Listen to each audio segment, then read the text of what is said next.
वापस नहीं लेते हैं तो फिर पुनः पूर्ण रूप से 30 अक्टूबर को भारत बंद होगा और सरकार को कुर्सियां खिसक जाएगी और देश में भूचाल आ जाएंगे बहुजन क्रांति मोर्चा के द्वारा। दोस्तों नमस्कार, मैं हूं राजू रायन, आप देख रहे हैं भारत की आवाज़। अभी हमारी मौजूदगी अरैया गांव में है, जहां पर कि कुछ बहुजन समाज के लोग से आज हम पूछने आए हैं, जानकारी आपको शेयर करने के लिए। 21 तारीख को जो पूरे संपूर्ण भारत का ऐलान किया गया था भीम बामसेव की तरफ से, भीम आर्मी चंद्रशेखर जी की तरफ से, आखिर ये मामला क्या है, आरक्षण के साथ क्या छेड़छाड़ है, या ये संदेश क्या देना चाहते हैं बहुजन समाज के जो नेता हैं, जो रिप्रेजेंट करते हैं, उनसे जानने का हम लोग प्रयास करेंगे। तो सबसे पहले देखिए, यहाँ पर आप इनको जानते भी होंगे, खगड़िया में बहुत दिनों तक राजद में रहे हैं उपेंद्र पासवान जी। तो उपेंद्र जी क्या कहेंगे? 21 तारीख को संपूर्ण भारत बंद था, पूरे भारत में हर जगह देखा गया कि रोड जाम किए, मार्केट को बंद करवाए, किस लिए? देखिए, 1 अगस्त को सुप्रीम कोर्ट का जो निर्णय आया है कि अनुसूचित जाति के आरक्षण में उपवर्गीकरण का, उसके विरोध में अनुसूचित जाति ही नहीं, SC ST OBC पूरा बहुजन समाज और कई राजनीतिक दल समर्थन में थे और आक्रोश में हम लोग जो है भारत बंद किए, रोड चक्का जाम किए। अब रही बात रिजर्वेशन को, तो रिजर्वेशन जो है, जो अनुसूचित जाति को रिजर्वेशन दिया गया है, यह भारत के संविधान के अनुच्छेद 341 के अंतर्गत रिजर्वेशन दिया गया है। और अनुच्छेद 341 यह कहता है कि अनुसूचित जाति को जो रिजर्वेशन दिया गया है, जो प्रतिनिधित्व दिया गया है, उसका आधार जो है छुआछूत है। तो जो उपवर्गीकरण का मामला है, यह मामला जो है आर्थिक आधार पर है, जिसकी इजाज़त भारत का संविधान नहीं देता है। यह जो निर्णय है गैर संवैधानिक है, संविधान के विरुद्ध है। यह एक निजी मत है जिसको यह दलित समुदाय कभी स्वीकार नहीं करेगा, नहीं किया है। यानी ये जो सुप्रीम कोर्ट द्वारा जो ये संशोधन जो लाया जा रहा है, ये आप लोग को मंजूर नहीं है, इसीलिए आप लोग विरोध कर रहे हैं। जी। तो क्या नाम हुआ आपका? मेरा नाम कुंदन कुमार हुआ। क्या कहना चाहेंगे? भारत बंद जो आप किए, फिर जो है दूसरा भारत बंद सुनने में आ रहा कि 30 तारीख को बंद हो रहा, क्यों हो रहा? सबसे पहले मैं आपको और आपके चैनल के माध्यमों को मैं बहुत बहुत बधाई देता हूं। 21 तारीख को जो भारत बंद हुआ है, अगर मनुवादी जज, मनुवादी सरकार अगर ये काला कानून अगर वापस नहीं लेते हैं तो राष्ट्रीय बहुजन क्रांति मोर्चा द्वारा, जो कि राष्ट्रीय अध्यक्ष है माननीय वामन मेश्राम साहब, 31 राज्य 570 जिलों में पूरे देश में 30 अक्टूबर को पुनः संपूर्ण भारत बंद होगा। ये काला कानून वापस अगर नहीं लेते हैं तो 30 अक्टूबर 2024 को पुनः फिर संपूर्ण भारत बंद होगा। क्योंकि इससे क्या नुकसान है आपको? इससे यही नुकसान है कि जो क्रिमिनल लगाया गया है, जो उपवर्गीकरण काला कानून जो पारित किया गया है, मनुवादी जज, मनुवादी सरकार, इसको काला कानून वापस लेना होगा। क्योंकि आप जानते हैं संविधान में 100% आरक्षण देने का प्रावधान किया है। आप ये बताइए, SC का 16% है, SC ST का 1% है, 16% हुआ, सॉरी SC का 15%, ST का 1%, 16%, 27% OBC का, सब मिला हो जाता है 43%। इधर जो 57% बनता है, ये किसको रिजर्वेशन मिलता है? 57 पर कौन काबिज है? ये 57 पर जेंडर लोग काबिज हुए हैं। अब देखिए, आरक्षण का वो लोग विरोध करते हैं, मनुवादी जज लोग, मनुवादी लोग, कि नहीं SC ST को आरक्षण नहीं मिलना चाहिए। तो मैं आपको आगाह कर देना चाहता हूँ, वो पूरे देश में 15% है, 15% वाले को 10% फिर आरक्षण देता है गरीबी के नाम पर, दबी कुचले के नाम पर। लेकिन 15% में 10% मनुवादी को आरक्षण मिल गया है। अगर ये काला कानून वापस नहीं लेते हैं तो फिर पुनः पूर्ण रूप से 30 अक्टूबर को भारत बंद होगा और सरकार को कुर्सियां खिसक जाएगी और देश में भूचाल आ जाएंगे बहुजन क्रांति मोर्चा के द्वारा, जो कि आह्वान किए हैं वामन मेश्राम साहब।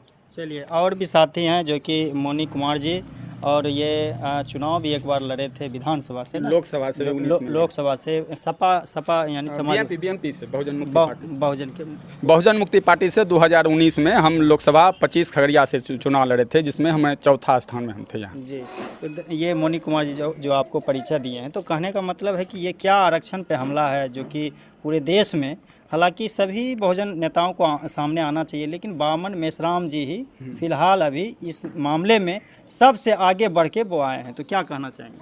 वामन मेश्राम साहब अपना विचार पूरे देश में फैला नहीं रहे हैं। वह वामन मेश्राम साहब भारत में महापुरुषों और भारतीय संविधान के विचार को फैलाने का काम कर रहे हैं। और ये संविधान एक भारत का सबसे सुच्चा घी है। और ये घी हजम नहीं हो रहा है मनुवादियों को। कैसे होगा? कौन है मनुवादी? मनुवादी हम में भी हो सकता है, किसी भी जाति में मनुवादी हो सकता है, लेकिन विचारधारा 3% लोगों का है। ये मनुवादी विचारधारा मात्र 3% लोगों का है, लेकिन हमारे समाज के SC ST OBC समाज में भी उसका विचारधारा ग्रहण करके। आपके हिसाब से कहने का मतलब है जो संविधान के विरुद्ध चल रहा, चाहे बहुजन समाज के नेता क्यों ना हो, चाहे मुस्लिम समाज का नेता क्यों ना, चाहे अदर जो भी जाति के हो, अगर संविधान से अलग चल रहा तो वो मनुवादी। हाँ बिल्कुल बिल्कुल, वो मनुवादी है। वो आधा सत्य है जो बोल रहे हैं ना आप, वो आधा सत्य है। मनुवादी मतलब होता है ब्राह्मणवाद। मनुवादी जो है ना, मनुवादी एक रहस्यमय शब्द है, लोग को ज़्यादा समझ में नहीं आता है। और ब्राह्मणवाद जो है वो झट से समझ में आता है। देखिए, ब्राह्मण एक जाति है और ब्राह्मणवाद एक विचारधारा है। तो ब्राह्मणवाद की जो विचारधारा है ना, वो गैर ब्राह्मण में भी होता है। ये जरूरी नहीं है कि ब्राह्मणवाद की विचारधारा केवल मात्र केवल ब्राह्मण में हो, ऐसा नहीं है। हर एक जाति में भी ऐसा, हर एक जाति में जो 6743 जातियां और उसकी जो उपजातियां गोत्र है वो सब में है। आप अगर वाल्मीकि, मुसहर, दुसा, चमार, डोम इसमें भी देखेंगे तो ब्राह्मणवादी लोग हैं। और आज की बात नहीं है, क्योंकि बाबा साहब जब ऑब्जर्वेशन कर रहे थे तो वो 2 चीज़ इस समाज में पाए थे। एक चीज़ था, बीमारी लिखे थे कि हमारे समाज में 2 बीमारी है। एक है इंफेक्टिव कॉम्प्लेक्स, ये जो इंफेक्टिव कॉम्प्लेक्स है, और एक था एलामिनेशन ऑफ इलीट। इंफेक्टिव कॉम्प्लेक्स का मतलब ये समझाए थे कि इस समाज में हीन भावना है, इसमें ये सोच है कि हम कभी बड़ा नहीं बन सकते। और एलामिनेशन ऑफ इलीट का मतलब समझाए थे इसी समाज में यदि कोई विकसित हो गया तो उसमें ये भावना आने लगता है कि हम बड़े हो गए, हम बराबर का अब इस समाज के नहीं है, हम कट के चलने लगते हैं। और उसका जो एक गैर बराबरी है, अपने ही समाज से कट के चलने लगता है, उसी को एलामिनेशन ऑफ इलीट कहा था। तो ये बीमारी हर एक समाज में है, इसलिए ब्राह्मणवादी हर एक समाज में, हर एक समाज, हर एक तो आपने पूरा चिट्ठा खोल के रख दिया कि हर एक समाज, जाति कोई भी हो, उनमें भी हो सकता है। ब्राह्मण एक जाति थोड़ा है, देर के लिए लेकिन ब्राह्मणवाद तो विचारधारा है। तो वो विचारधारा आप में भी विचार जो आया है, मांझी जी बोले कि जो है आरक्षण छोड़ देना चाहिए, ये कौन सा विचार है? ये विचारधारा जो है ना, ये वहाँ से आया पोलराइजेशन से। चूंकि अभी तो किसी तरह एक मंत्रालय उसको मिला है। अच्छा, ये कहने का मतलब ये है, थोड़ा सामने आगे आ जाइए। वो जो चुनाव जीते, चुनाव लड़े, जिस समय वो चुनाव लड़े होंगे, सबसे पहला चुनाव, क्या लगता है कि इतना वो अभी जितना उनके पास अर्जित संपत्ति है या अभी खुशहाल हैं, क्या लगता है उस समय थे वो? नहीं, नेता तो वो धरती से लड़ के ही, जो जमीनी नेता है ना वहीं से लड़ के गए। बैकग्राउंड उनका उतना मजबूत भी नहीं रहा, मजबूत नहीं था। मेरा दूसरा कहने का मतलब है कि जब उस समय आप उतना सामर्थ्य नहीं थे, चुनाव लड़ने योग्य नहीं थे, लेकिन वो सीट आपको कहाँ से मिला? वही बाबा भीमराव अम्बेडकर संविधान, बाबा भीमराव अम्बेडकर जी के संविधान जो लिखा हुआ है, जिसमें आरक्षण आपको दिया गया है, जो सीट आरक्षित है, आप उसी सीट से लड़के आप वहाँ तक पहुँचे हैं। आज उसी आरक्षित सीट को आप गाली दे रहे हैं, उसी संविधान को आप गाली दे रहे हैं, तो क्या कहेंगे इस पे? इस पर यही है, उसका सीधा जवाब है। मांझी जी को लगता है ना कि ये वर्गीकरण करना है, ये वर्गीकरण का फैसला सही है, तो मांझी जी केवल ये काम कर देना कि वो अपना जो आरक्षित सीट है उससे तो वो संतुष्ट हो चुका है। बहुत बार लड़े भी, विकसित भी हो गए, संपन्न भी हो गए। तो भाई अपने ऊपर लागू करो न, तुम दूसरे को कह रहे हो बैगन मत खाओ, अपने खुद खा रहे हो, दूसरे को सिखा रहे हैं आप। तो आप खुद से लागू करिए ना। आपके तरह आप ही के स्तर पर पहल होना चाहिए, आप ही शुरू करिए। और अच्छी बात है, हम तो आपको कई बार में अभी कौन कौन से दल जो है आपके समर्थन में आ रहे हैं? दल यहाँ इस बार जो अक्टूबर में होने वाला है, दल इसमें नहीं आता। हर एक दल में हमारे विचारधारा के लोग हैं। वो देखा गया जैसे खगड़िया में, हालांकि 2-4 लोग सब दल के लोग थे, कुछ जदयू से भी थे, कुछ राजद से थे। देखिए, ये मैसेज जाता है कि इस दल के भी लोग नेता आपके साथ हैं। इससे साफ जाहिर होता है कि आपके समर्थन में बहुत से लोग हैं। तो इसीलिए मैंने पूछा। तो कहने का मतलब है लोजपा के भी नेता थे, लेकिन बड़े चेहरा जिनको मानते हैं, जो मीडिया पे ज़्यादा फोकस होता है, उनका अभी तक कोई बयान इस मैटर पे नहीं आया खुलकर, जबकि बयान आना चाहिए। जब समाज पे गाज गिरा है तो उनको तो आना चाहिए, लेकिन ऐसा कुछ दिख नहीं रहा। 30 अक्टूबर को जो होने वाला है ना, तो अक्टूबर 30 को है, आपको 20 अक्टूबर से ही बड़े बड़े राष्ट्रीय स्तर के नेता का बयान आना शुरू हो जाएगा। क्योंकि इस देश में अगर कोई बहुजन का सबसे बड़ा लीडर है तो बामन मेश्राम है, और बड़े बड़े मिनिस्टर लोग का भी औकात उसके सामने कुछ नहीं है, जितना इसके पास व्यक्ति है। मैं काट करूंगा, अगर बामन मेश्राम जी चुनाव के वक्त अगर आपके सामने आते हैं तो यही समाज उनको एक्सेप्ट नहीं करते हैं। नहीं, बामन मेश्राम का भी चुनाव लड़ते नहीं लड़े हैं, लेकिन कई बार देखा गया कि वो अपने हाँ, तो देखिए बामन मेश्राम जी हमेशा सामाजिक कामों में वो देखा जाता है कि वो हिस्सा लेते हैं, लोगों को जागरूक करते हैं। उनका विचार जो है धर्मों से उठकर है, वो कभी किसी धर्म का वो विरोध नहीं किए हैं। जो जिस धर्म में अगर अच्छा विचार है तो उनको वो एक्सेप्ट भी करते हैं। तो कहने का मतलब है कि जब चुनाव का जब वक्त आता है तो उस समय तो लोग देखते हैं कि अपने अपने जाति में बट जाते हैं, तो उनको फिर कैसे सुधार किया जाएगा? देख लीजिए, जाति के नाम पे जो बट रहा है ना, आप ये इस देश का सत्यता है कि लोग जाति के मुद्दे को छोड़ करके जाति में भटक जाता है। इसी वजह से ना आज ये हो रहा है। अगर वो लोग जाति प्रथा के नाम पर अगर वोट नहीं करता तो रियल रिप्रेजेंटेटिव होता है, योग्य जो नेतृत्व है वो चुन करके वहाँ जाते हैं। लेकिन यहाँ तो आप क्या कर दिए, केवल जाति देखते हैं। शासक जाति का जो लोग है ना, वो प्याज देखे हैं ना, प्याज को छिलिएगा तो प्याज है, फिर छिलिए फिर प्याज है, प्याज के अंदर प्याज है। तो उनका जो दिमाग है ना, दिमाग के अंदर भी दिमाग है। शासक जाति जो है उसके दिमाग के अंदर भी दिमाग है। तो उसका काट क्या है, दिमाग के अंदर जो दिमाग है ना वो गैर बराबरी का है, ब्राह्मणवाद की विचारधारा है। काट उसका केवल एकमात्र है अम्बेडकरवाद, और उस विचारधारा को लेकर के बामन मेश्राम चल रहे हैं। मान लीजिए 3000 साल की गुलामी है, तो ये 10 साल 15 साल में होने वाला नहीं है, अभी और समय लगेगा। सुधार तो हो रहा है ना, सुधार तो हो रहा है, लेकिन फिलहाल जो अभी वक्त है, सरकार जो है डाइवर्ट करने के लिए कहीं से न कहीं मुद्दा उठा के हमारे बीच में रखा जाता है।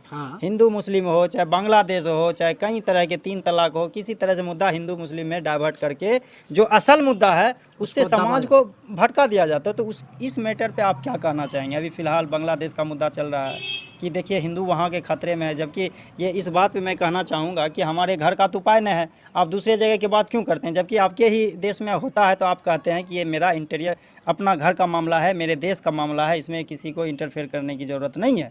अगर आपको उतना ही दुश्मनी थी, आप रखना चाहते हसीना जो वहाँ के प्रधानमंत्री, उनको यहीं पर रिजर्व कर लेते। आप वहाँ पे जो है पहले इंसाफ कीजिए, उसके बाद यहाँ करना चाहिए। लेकिन जो मुद्दा है असल में पूरे देश में ये मामला चल रहा है आरक्षण बिल का फिलहाल, और आरक्षण बिल के मुद्दा से जिसे डुप्लीकेट हिंदू बनाना चाहते हैं, उनसे आप क्या कहें? आरक्षण को, ये जो मुद्दा है इसको दबाने के लिए। और एक चीज़ आप बोले थे अभी कि मान लीजिए बांग्लादेश या हिंदू मुस्लिम कुछ भी कर रहा है ना, तो ये हिंदू मुस्लिम करने में तो पूरे माहिर है, ये अभी की बात नहीं है। जो सरकार में अभी है ना, उसका अस्तित्व ही यही है कि वो सरकार में वो इसलिए आया क्योंकि उसने हिंदू मुस्लिम किया। अब आने के बाद जो है वो प्रत्यक्ष रूप से कर नहीं पा रहा है, सत्ता में है ही, तो वह प्रत्यक्ष रूप से इस मुद्दे को झुठला रहा है, कह रहा है। अब मान लीजिए जो सुप्रीम कोर्ट डिसीजन दिया है, तो शासन में जो बैठा हुआ सरकार है, मुख्यतः बीजेपी है, तो उसको अब समझ में ही नहीं आ रहा है कि हम समर्थन करें कि विरोध करें। तो आप जो बोल रहे मुद्दे से भटकाने की बात, इसलिए ही बांग्लादेश और फलना देश का ला करके दे देता है। हमारे देश का जो मुसलमान है, सच्चर कमीशन का रिपोर्ट बताता है, उसका जो स्थिति है ना, वो शेड्यूल कास्ट से भी बदतर है। हाँ, बिल्कुल, वो शेड्यूल कास्ट से भी बदतर है। तो आपने उस समाज के लिए क्या किया? तो कुछ नहीं किया, कुछ नहीं किया आपने। अगर कुछ किया तो केवल संविधान में किया है, कानून बनाए, लेकिन उसको आप लागू नहीं किए। बांग्लादेश का मुसलमान हो, दुनिया का मुसलमान हो, कहीं का भी मुसलमान हो, मानवता की बात है, सब लोग सुखी रहे, सभी कल्याण रहे, सबकी बात होनी चाहिए। समता, स्वतंत्रता, बंधुता, न्याय पर आधारित समाज एवं राष्ट्र का निर्माण हो, हम तो यही चाहते हैं। गैर बराबरी हमको नहीं चाहिए। आपका विचार बहुत अच्छा लगा कि जो मानवता अधिकार जो पूरे दुनिया में है, वो होना चाहिए, सबकी चर्चा होना चाहिए। लेकिन जब हमारे घर के अंदर जब परेशानी होगी या आप कष्ट में हैं, तो क्या लगता है कि आप अपने घर के कष्ट को छोड़ के इनके घर जाएंगे? पहले ये आप जरा बताइए मुझे। क्या इस मामले पर लोग अपना घर पहले घर देखेगा कि दुनिया देखेगा? नहीं, पहले तो अपने घर को देखेगा। हाँ। जब तक आप शिक्षित नहीं होंगे तो दुनिया को शिक्षित करने की बात तो अधूरी है। तो ये लोग अपने आप में खुद शिक्षित नहीं है, और जो भारत में जानकारी समाज को देनी चाहिए वो दे नहीं रहा है। इनका जो संघ का विचारधारा है, जो संघ के अंदर जो इनका जो रिटायर्ड सेवानिवृत्त आईएएस बैठा है, जो पढ़ा लिखा, हमारे समाज का नहीं उसके समाज का पढ़ा लिखा, वहाँ जो नीतियाँ बनाती है, रणनीतियाँ बनाती है, आपने जो कहा कि डाइवर्ट किया जाता है। जब आप कोई भी मुद्दा ले लीजिए, बीच में मुद्दा क्या था, बात देश में कुछ और चल रही थी तो कहा रहा था भारत का हम नाम बदलेंगे। हर बार कभी हिंदू मुस्लिम, आप 15 अगस्त को बताइए कि उत्तर प्रदेश के मुख्यमंत्री हैं कि जो है हम लोग बटेंगे तो कटेंगे। क्या लगता है 2014 के बाद जो है उसको इतना खतरा हो गया वो कटने जा रहे हैं? ये तो षड्यंत्र है, ये हमारे लोगों को बहकाने का। कंगना रनावत जो है बोली है कि 2014 में देश आज़ाद हुआ है। तो कंगना रनावत इसलिए बोली कि ऐसे लोगों को संघ की भाषा बोली है, संघ की आवाज बोली है, क्योंकि कंगना रनावत, आप वो देखिएगा आरएसएस का जब सेंचुरी पूरे देश में मनेगा, 100 वर्ष पूरा होगा, तो उस दिन कहेगी पूर्ण रूपेण हमें आज़ादी मिल गई। वो 14 में आज़ादी मिली, और जब पूरा आरएसएस पूरे देश पर अनियंत्रित कब्जा कर लेगी, तब वो कहेगी कि हम पूर्ण रूपेण आज़ाद हो गए। और ये भारत ब्राह्मणवाद के चंगुल में फंस करके भारतीय संविधान को खत्म करके फिर से मनुवादी मनुस्मृति लागू करके हमारे ऊपर फिर अपना शासन सत्ता थोपने का काम करेगी। ये कंगना रनावत सही बोली, क्योंकि वो सफल हुई थी 14 में, और सफल होके आरएसएस के जो विचारधारा है उसमें वो सफल हुई, इसलिए आज़ादी की बात। इससे तो क्लियर है कि वो संविधान को नहीं मानती हैं। वो संविधान जो बाबा भीमराव अम्बेडकर को लिखा हुआ जितने भी आर्टिकल के उसको नहीं मानती है। नहीं, मजबूरी में मानना पड़ेगा ना, और मानता मजबूरी है। जब तो ऐसे लोगों को जीती टिकट भी क्यों है ना, भाजपा देती है? अगर वो निर्वाचित होकर के गई है तो मान लीजिए भारतीय संविधान के अनुसार ही शपथ भी ली है तो भारतीय संविधान का ही है। वो जो जिस आज़ादी की बात कर रही है ना, वो तथाकथित आज़ादी है। और 1947 में जो आज़ादी हुई ना, वो भी तथाकथित ही आज़ादी थी। कंगना रनावत को ये अधिकार है, वो बोल सकती है कि हमें आज़ादी 2014 में मिली है। क्यों? क्योंकि वो लोग जो है कब से प्रयास कर रही थी कि हमारा जो भाजपा की सरकार है, मनुवादी सरकार है, वो स्थापित हो, तो हो गया भाई, तो उसको तो लगेगा ही आज़ादी किस तरह से मिला। अब जैसे बहुजन समाज है तो उसका नारा है ये आज़ादी झूठी है, देश की जनता भूखी है। बहुजन समाज का कहना है पहली आज़ादी तब मिली जब अंग्रेज इस देश से चले गए, दूसरी आज़ादी तब मिली जब इस देश में संविधान लागू हुआ, तीसरी आज़ादी तब मिलेगी जब बहुजन और वंचित समाज इस देश का हुक्मरान होगा और समता, स्वतंत्रता, बंधुता, न्याय पर आधारित समाज एवं राष्ट्र का निर्माण होगा, वही असल आज़ादी होगी। चलिए, बहुत बहुत धन्यवाद। और एक वक्ता हैं, अंत में पूछना चाहूँगा कि देश में हालांकि सरकार तो बनी हुई है, लेकिन अभी भी पिछले पूर्व वक्ताओं का कहना हुआ कि अभी भी देश जो है पूर्ण रूप से आज़ाद नहीं है। हालांकि जो कंगना रनावत बोली है उनके अनुसार वो ठीक बोली है। बिल्कुल, पूर्व के वक्ता जो बोले हैं कि यह पूर्ण रूप से हमें आज़ादी नहीं मिली है, आज़ाद देश का गुलाम लोग हैं। क्योंकि बाबा साहब बोले थे कि समता, स्वतंत्रता, बंधुता, समाज एवं राष्ट्र का निर्माण जिस समय हो जाएगा, संविधान जो लिखा हुआ है, संविधान कितना क्यों न अच्छा हो, संविधान को पारित करने वाला अगर अच्छा होंगे तब संविधान अच्छे होंगे। कंगना रनावत अगर बोल दिया है तो उनका आज़ादी है, वो क्या बोलेगा नहीं अगला, वो उन पर वो डिपेंड ऐसे लोगों को टिकट कैसे मिल जाता है? देखिए, संघ किनको क्या देगा नहीं देगा, संघ में जाकर के, बीजेपी में जाकर के कोई भी लोग जाता है तो वो दूध का धुला बन जाता है, क्योंकि उनको सीडी, ईडी, सीबीआई से डर लगा रहता है। इसीलिए वो संघ की बात करते हैं। और पूरे देश में दो ही संघ है, एक आरएसएस रियल सुपर सिस्टम संघ जिनको कहते हैं राष्ट्रीय स्वयंसेवक संघ, और एक है बॉम्बसेप जो कि पूरे देश में निरंतरन काम करते रहते हैं। बॉम्बसेप का मतलब है कि SC, ST, OBC माइनॉरिटी के धर्म परिवर्तित मुस्लिम को आज़ादी दिलाने के लिए ये बॉम्बसेप निरंतरन काम करते रहते हैं, निरंतरन काम करते रहते हैं।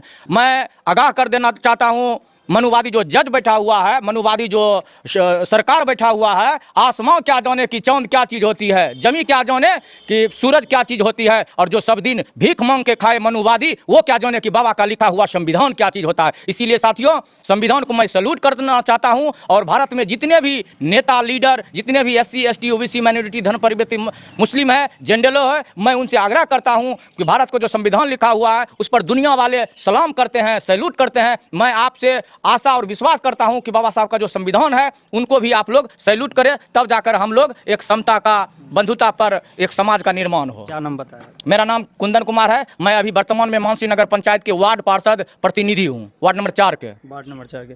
तो देखिए, काफ़ी अच्छा लगा आपसे मिलकर। ये सभी जो नेता हैं पिछले 21 तारीख को 21 अगस्त को जो है देखा गया था भारत बंद में, तो फिर ये लगातार जारी अपने जो काम है भारत बंद का, जो अपने समाज में जो संदेश है आरक्षण के बारे में वो दे रहे हैं। तो इसी मुद्दा पर मैंने इनसे मिला और अच्छा लगा। इनका लगातार प्रयास है कि जो सरकार ये बिल लाई है उसको ख़त्म करे, जो ये काला कानून जो इस बहुजन समाज के प्रति लाना चाहती है उसे ख़त्म करे, ताकि जो मेरा अधिकार है वो जो पूर्ण रूप से है वो जिस तरह से है मैं उसी चीज़ को एक्सेप्ट कर रहा हूँ। जो नई सरकार करना चाहती है मैं उसके बिल्कुल विरुद्ध हूँ, मैं उसके खिलाफ हूँ। तो सर क्या कह रहे थे? अब जैसे 30 अक्टूबर 2024 को जो है ना, तो केवल वर्गीकरण के लिए नहीं है। हमारा मुद्दा जो है ये शुरू से ही हम बोले, जैसे 2004 से ही चला रहे हैं कि जाति आधारित जनगणना होनी चाहिए। और जाति आधारित जनगणना जो है हम लोग बंद कमरे से चलाए थे, फिर चौक चौराहे पे आए, फिर देश में क्रांति हुई और 2 अप्रैल को जो हुआ था वो भी जाति आधारित जनगणना और एट्रोसिटी एक्ट के ही तहत था। जाति आधारित जनगणना करा करके इस देश का मूल हक कौन खा रहा है वो पता चलेगा। इस वजह से उस दिन जाति आधारित जनगणना के लिए ही राष्ट्रीय स्तर का बंदी है। क्या नाम हुआ बाबा आपका? उमेश पासवान। तो क्या कहेंगे, जो भारत बंद के भी वाम सेब जो है लगातार इसमें जो है प्रयास कर रहे हैं, जो बिल लाया गया उनके खिलाफ? हाँ, उसका खिलाफ है। जो भी बच्चा सब जो आदेश किया है वो अच्छी बात बोला है। देश के लिए जो भी SC कोटा के जो भी हैं उसके हक के लिए बहुत अच्छा बात बोला है। यानी कि आप समर्थन कर रहे हैं वाम सेब का समर्थन कर रहे हैं जी। सभी आदमी को हम समर्थन कर रहे हैं इसके बारे में। ये जो कानून लाया गया वो गलत कानून ये है। बहुत गलत कानून लाया गया है। ये मनमानी कानून चल रहा है। जो कह रहा है सब, इसे बहुत गलत काम हो रहा है। जी चलिए, बहुत बहुत धन्यवाद। काफ़ी अच्छा लगा। ये जो यहाँ के नेता हैं काफ़ी एक्टिव, जो कि अपने समाज के प्रति बेबाकी अंदाज से बोले। तो फिर आपको नेक्स्ट वीडियो में मिलेंगे और अगर अच्छा लगा तो इसको लाइक और शेयर करें, चैनल को फॉलो करें। नमस्कार।